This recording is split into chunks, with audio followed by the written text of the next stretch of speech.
In this episode, I've discovered that I have to install the Flexplate and its locking mechanism to prevent the crank from spinning during the next couple pre-assembly steps. But I ran into a problem. It's nearly impossible to install the Flexplate while the engine is on the stand.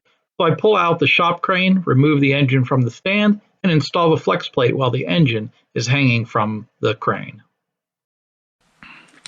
All right, so here we are back. I did check with Mike at the machine shop, and he advised me that that these were all pretty much identical weight. Everything here was identical. So at this point, it doesn't matter which one of these goes in which cylinder. So the main thing is making sure that this chamfered end is put in with the facing the, let's see if I get this right here, the basically pointing forward. And I'll have to, when it comes time for putting that in, I'll go back to the Summit site and relay that and read that. But just going back to step 14, even if you're performing a stock rebuild, you will need to assemble at least 2 pistons to their respective connecting rods at this time. All right, so let's get some parts out here. All right.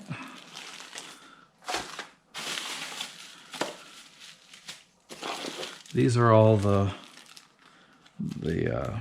pin locks. There should be 8 of these guys here. 1,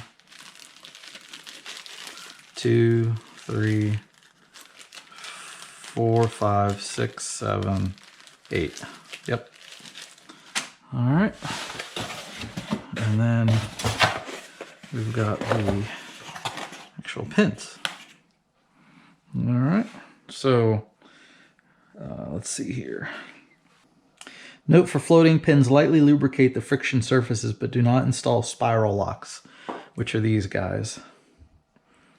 All right, so we're gonna do 2 of these. Okay, so we're gonna put a little bit of oil on here. Let me get the oil can here.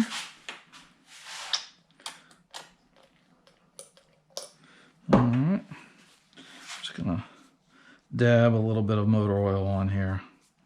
Not a whole lot. All right, now remember, this is the back, right? So this is the back, and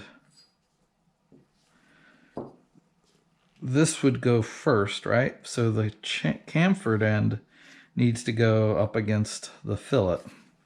So the way I see this working here is that we go ahead and slide this guy in here. All right, and then that will,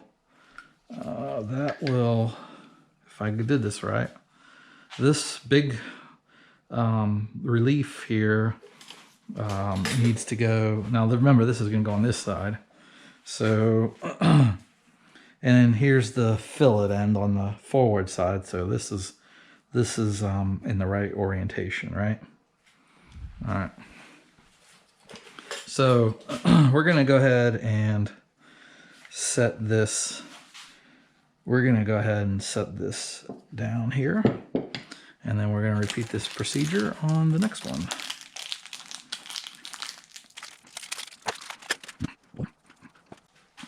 Now this is the back of it, so I'm going to put on here 2B. All right, number 2, back. All right, and then the fillet is facing to the back, so this needs to go like so, with this guy here towards the back.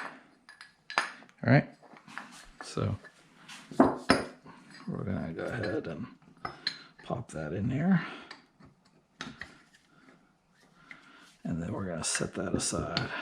All right, so we put two together here. It says here,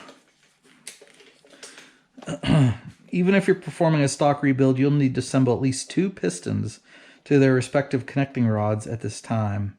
For high-performance engines using aftermarket rods and longer throw cranks, you will now want to assemble all pistons to their respective rods. Note, for floating pistons, lightly lubricate the friction surfaces, but do not install the spiral locks or other pin retaining clips at this time. Just be careful the pin does not slide too far out the side at any time, yada, yada, yada. All right, we can come back and do that later. All right.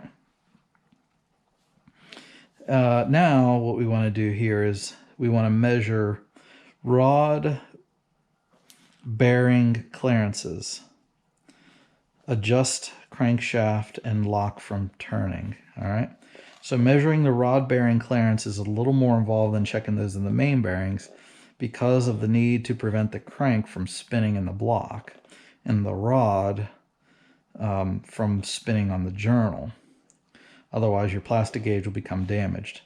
The only truly reliable way to do this is install your flywheel onto the back of the crank and use a flywheel holding tool to lock the crank shaft from turning. Before doing this, though, get the crank journal you will be using to the lowest point of travel in the block. All right, so we're going to use this one here, 1 and 2. And by goodness, if it's not already at the lowest point, right? Here it is right here. That's pretty much at the lowest point, right?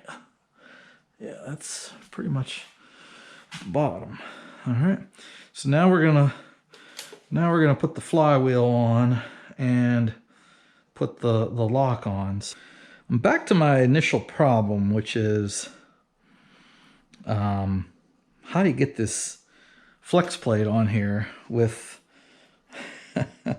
with the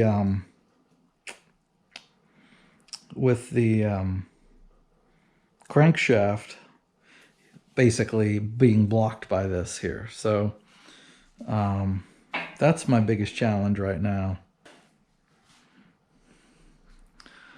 I'm wondering if I'm going to have to pull out the crane.